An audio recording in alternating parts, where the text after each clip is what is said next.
কালী পুজোর রাতে আমরা গিয়েছিলাম জলপাইগুড়ি ধূপগুড়িতে ঘুরতে, মায়াপুর ইস্কন, রামেশ্বরম টেম্পল, রাজস্থানের শীষ মহল। সবার প্রথমে পেট্রোল পাম্পে গিয়ে তেলটা ভরে বেরিয়ে পড়লাম জলপাইগুড়ির উদ্দেশ্যে।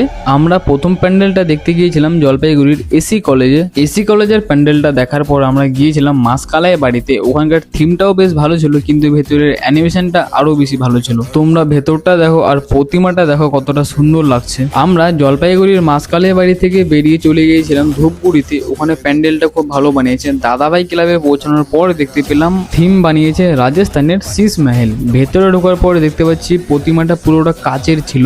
দাদাভাই ক্লাবের পেছনে মানে 500 মিটার হেঁটে যাওয়ার পরেই দেখতে পেলাম ওখানে বানিয়েছিল রামেশ্বরম টেম্পল। ভেতরে ঢোকার পর দেখতে পেলাম আমাদের হিন্দু ধর্মের সম্বন্ধে অনেক কিছু লেখা ছিল। তোমরা যারা যারা যাওনি খুব মিস করে ফেলেছো। তোমরা আগে রামজির দর্শনটা নাও, কতটা সুন্দর লাগছে দেখতে দেখো।